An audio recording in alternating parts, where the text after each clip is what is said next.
So today we are going to see about the last complication of the anterior dislocation of the shoulder, that is the slap injury.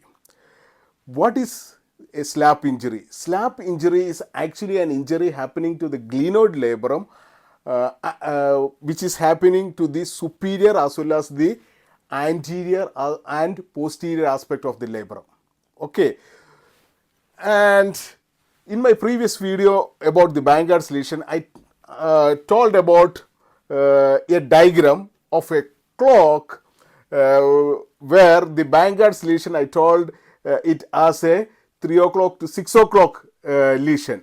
And in that same type of diagram, in the slap lesion, where the difference is that in a slap lesion, the injury is happening at the 10 o'clock to 2 o'clock aspect of the clock. So 10 o'clock to 2 o'clock aspect. So 10 o'clock means it is the posterior aspect of the glenoid labrum. Then that injury is moving up. It is considered as the superior aspect of the labrum. Then when it comes to the 2 o'clock, it is the anterior aspect of the glenoid labrum.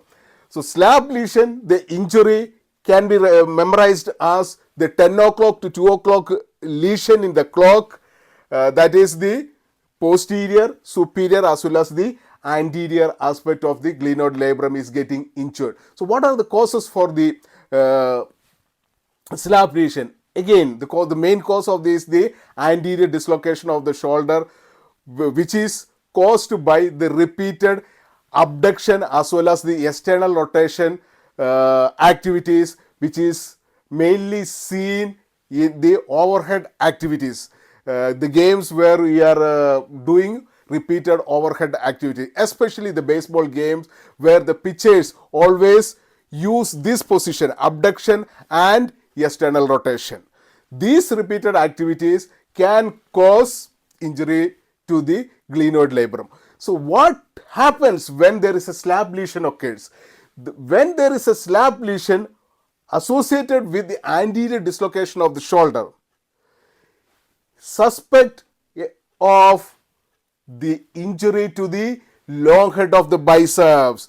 This is because the long head of the biceps originate from the supraglenoid tubercle. When the superior aspect of the glenoid labrum is getting injured, suspect of the long head of biceps injury. So the main injury you can suspect in the slap lesion is the injury to the long head of the biceps. So as you know, the long head of the biceps arises from the supraglenoid tubercle. This comes down and it passes through the bicipital groove, and with the above the bicipital groove, this tendon is kept in the position by the transverse ligament. So the transverse ligament acts as a bridge to keep the bicipital tendon in position within the bicipital groove, and this transverse ligament is attached to the lesser as well as the greater tuberosity. And when the biceps tendon is pulled out from the superior aspect of the glenoid labrum, this biceps tendon also pull out from the bicipital groove. Thereby the transverse ligament can also be pulled out from its attachment from the lesser as well as the greater tubercle, which can cause injury to the rotator cuff muscles, because the rotator cuff muscle, the mainly three rotator cuff muscle, the supraspinatus, infraspinatus and teres minor, is attached to the greater tuberosity, while the subscapularis is attached to the lesser tuberosity. So there can be injury to the rotator cuff muscle, and mainly in case of any abduction and external rotation injury, the main rotator cuff muscle which can more prone to injury is the subscapularis muscle, because the subscapularis muscle helps in the adduction as well as the medial rotation, but when there is a repeated abduction and external rotation, this subscapularis muscle can be detached from its insertion. And again, which is the ligament which is more prone to injury? In the Bankard's lesion, we had seen that inferior glenohumeral ligament, especially the anterior band of the inferior glenohumeral ligament. But in case of the slab lesion, the superior glenohumeral ligament, which prevent the external rotation of the shoulder, can get injured. Okay, so the lower head of the biceps, the rotator cuff muscle, and especially the subscapularis muscle as well as the superior glenohumeral ligament can be injured during the slap lesion. So slap lesion is considered as a major kind of injury where the slap lesion associated with anterior dislocation of the shoulder can result in a dead arm syndrome in pitchers. And the clinical manifestations of the slap lesion is almost similar to that of the anterior dislocation of the shoulder. You can have the pain, and when there is any injury associated with the slap lesion with the anterior dislocation of the shoulder, if there is any axillary nerve injury, there can be weakness to the deltoid muscle, which can result in the fatigue of the deltoid muscle, which can result in the disuse atrophy of the deltoid muscle, and there is a sensory changes at the deltoid muscle, which we had seen before regimen bad sign. And in the slap lesion, the another main clinical feature is clicking sound or clunk can be heard during movements. And another one of the main syndrome is the GERD syndrome, glenohumeral internal rotation deficiency syndrome, is associated with slap injuries. GERD syndrome, glenohumeral internal rotation deficiency syndrome, is associated with slap lesion. What do you mean by GERD? Why there is an internal rotation deficiency occurs? What is the pathomechanism behind the internal rotation deficiency? So as I told before, this type of lesion can be associated with the repeated abduction as well as an external rotation. So what is happening when there is a repeated abduction and external rotation to the joint capsule? So when there is an abduction and external rotation, imagine what is happening to the joint capsule, especially to the posterior as well as the inferior aspect of the joint capsule. When you are going for an abduction and external rotation, the posterior as well as the inferior aspect of the joint capsule is going for a contracture because of this movement, because of the abduction and external rotation. This will cause a shortening of the posterior inferior aspect of the joint capsule. Okay, and this eventually will cause a contracture of the posterior inferior aspect of the joint capsule, which can cause the internal rotation deficiency. So when there is a tightness on the posterior inferior aspect of the joint capsule, what eventually will happen? When you try to do adduction, what will happen? These structures will prevent from moving anteriorly as well as superiorly.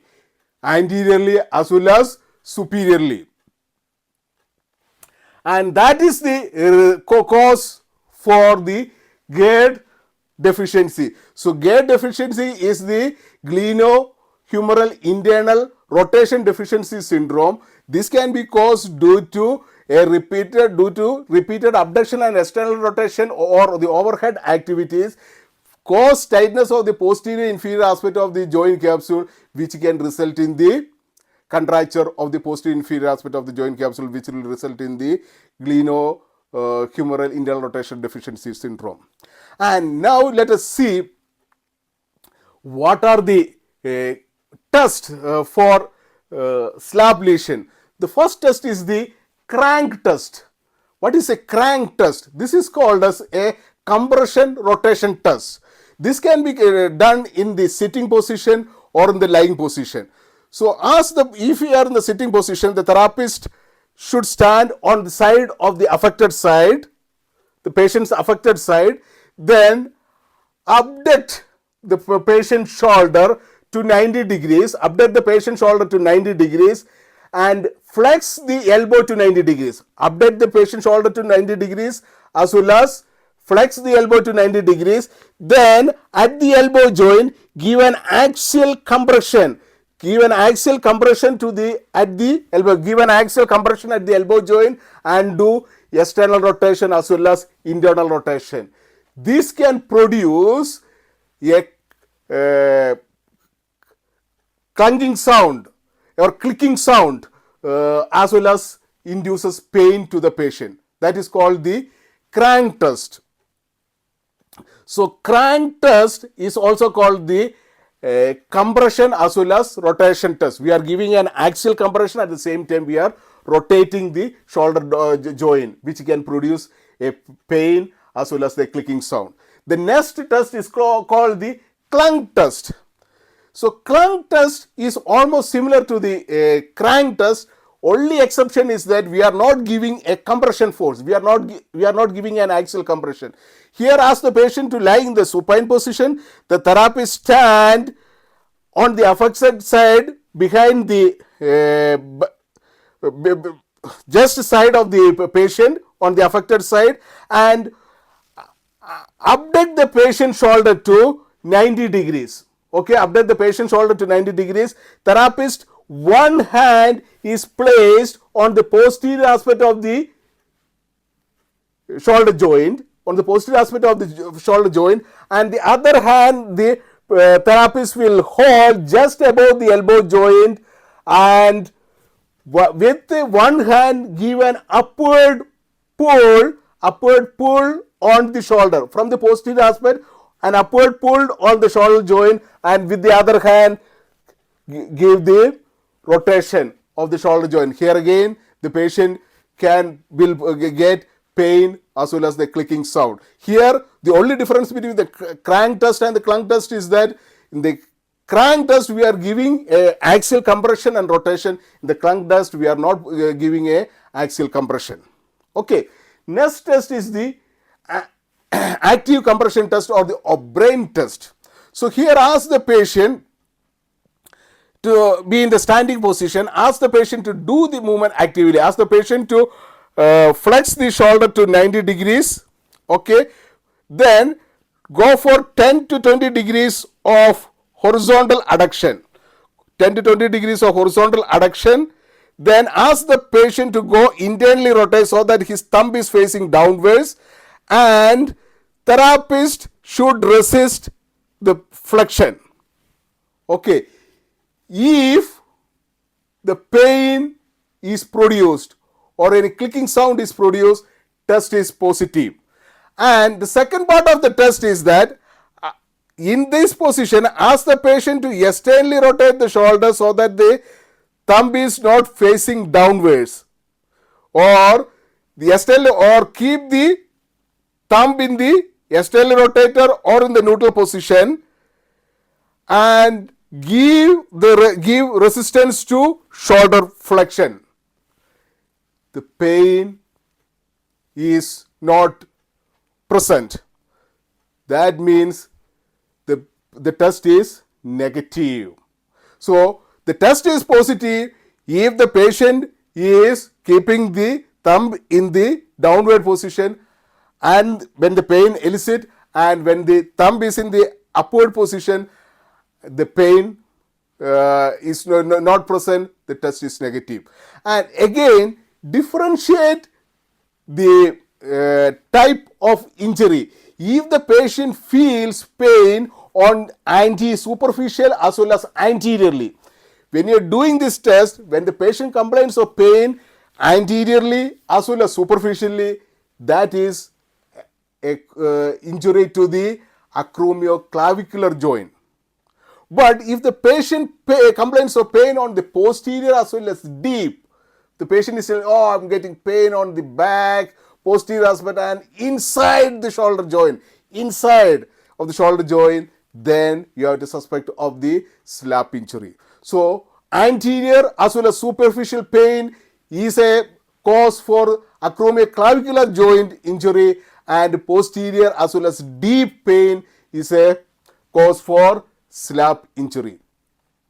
So these are the few tests for the slap lesions, and there are certain tests like speed test, Ergson test. So that is actually the specific test for the any injury to the biceps tendon. Ergson test especially to the injury to the transverse ligament.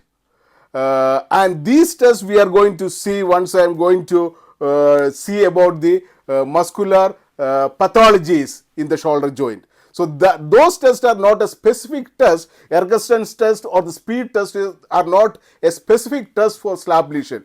The specific tests for slap lesions are mainly these three tests.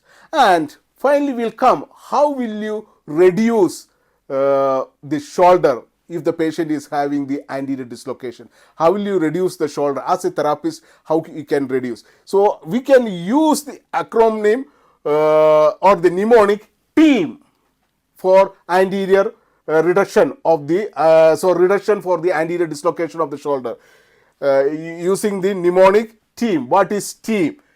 T stands for traction, E stands for elbow flexion, A stands for adduction, and M stands for medial rotation.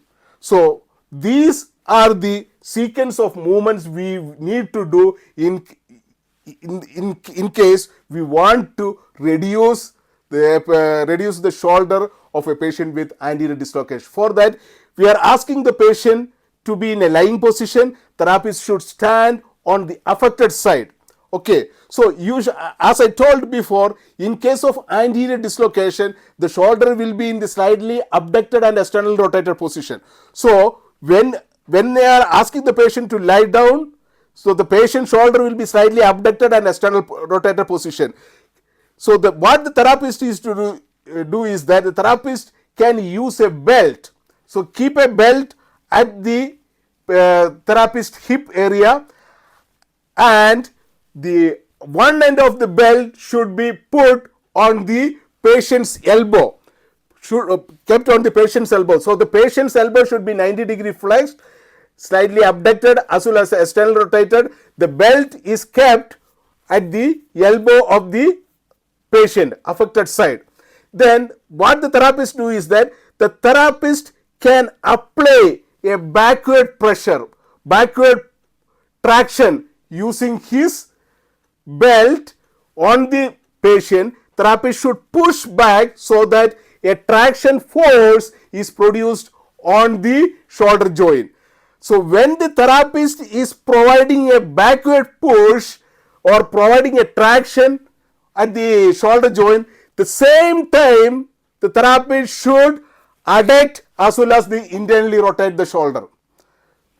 Okay, so what the therapist uses that the traction is provided by putting a belt at the therapist